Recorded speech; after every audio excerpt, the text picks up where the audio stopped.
Hi everyone, welcome back to another episode of Nonprofit Fundamentals. I'm Adam, joined alongside with April, and we're here to talk about something very important, and it's policies and procedures. So April, is this just like a filler episode that we just want to fill in, we want to fluff it up, or just important policies and procedures? I think we were definitely starting to run out of topics. No, just kidding. This one really is, I think, important. As a nonprofit, there are certain policies that your tax return, the 990, is going to ask if you have in place. So we consider those to be really important policies. And then there's a whole other list of policies that are common that not-for-profits have, and some you may not have that you want to consider putting in place. So I'd say not a filler episode. Not filler. All right. Good to know. Okay. So I guess we'll start off with what are, I'm just going to label like the foundational policy procedures that every nonprofit really should have. There's definitely a lot more out there that are definitely good to have ones, especially as you grow and you expand. But I would say these are probably more, every nonprofit should have these in place of some sort.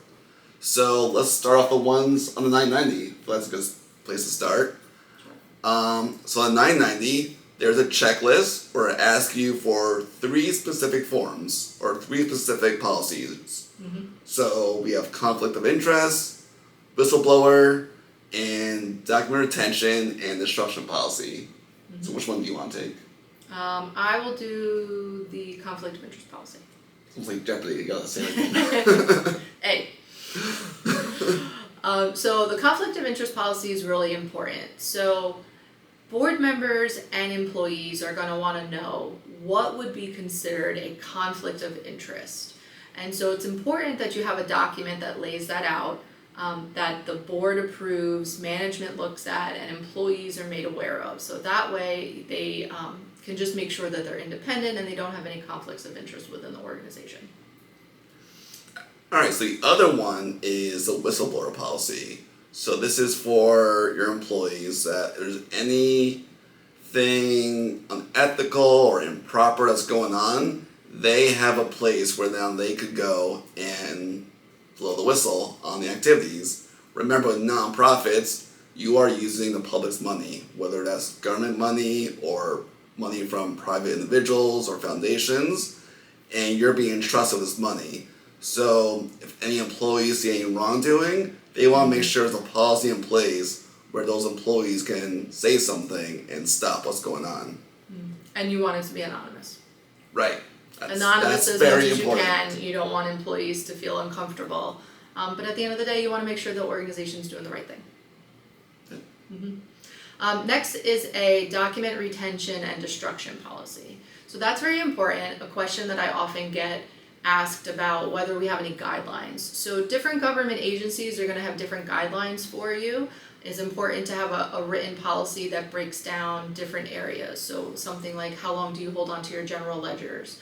How long do you hold on to payroll records? So all of these government agencies and or your grant agencies are going to have different guidelines for how long you need to keep various supports. So tax returns would be a few years.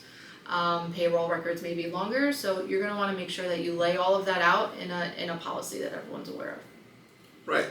So if you have those 3, now you're 990, you could check yes for all those, and that is what the public wants to see, that you have these policies in place.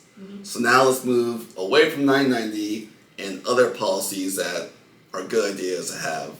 So I'm going to start with what I think is going to be the most important one, because we're in the financial auditing world, so we're not biased at all, but financial policies and procedures. So this is where you're documenting the processes and the controls you have in place for different areas within the financial reporting cycles, whether that's cash disbursements, cash receipts, payroll. Your documented process where if someone else needs to come in, they can step in and fill the role, because everything is now perfectly laid out narrative-wise. It's very important to have. You want to make sure you have controls in place. This will also help you identify areas where maybe you have holes in the control environment. But most importantly, because everyone's on the same page and you have the process down for how to perform your financial reporting. Another one that's really important for nonprofits, and this is very nonprofit specific, is a gift acceptance policy. So as a nonprofit, you want to make sure that if a donor is giving you a gift, that you are able to accept it. So sometimes you'll get a stock gift. Our colleague Lauren often talks about that a donor wanted to give one time a plane. So what would you do if you were given a plane? How do you maintain it? What's the cost? There's a lot of different things to consider. So a gift acceptance policy is going to specify what you can and cannot have and what you'll do with the gifts that are sent over. Yeah, a policy like that is kind of just thinking ahead. So like a stock donation, maybe you never received one before, but when the day comes when you do receive one, what's the policy in place? What are you going to do? It kind of lays out those future issues in a nice document for to be followed. So the one that most companies have, but nonprofits should do the same, is an employee handbook. You want to lay out all your policies and procedures when it comes to PTO time, time to leave, your office hours, anything of that sort, anything that fits within the labor laws. You want to make sure that's spelled out for all the employees, and they all sign it, and everyone's on the same page on what they can and can't do. That's just a standard good practice from the HR standpoint. And it's important to have that reviewed by a lawyer as well. Yes. Somebody who's very familiar with the DOL rules to make sure that everything in there is correct. Right. You're up next, so. Another good one is an IT policy.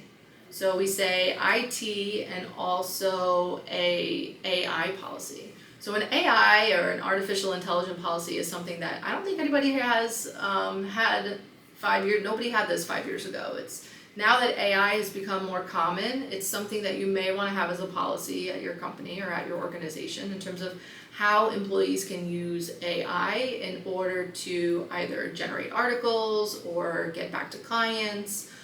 You want to make sure that you have some policies around that. And in terms of your IT, it's thinking of things about computer policies and hardware and other things like that. So again, more good policies for you to have in place. Yeah, just regarding the AI, as that's getting more and more used, a lot of people like to use ChatGPT, throw in the prompts, and then just use what's being written as, marketing materials or part of an email.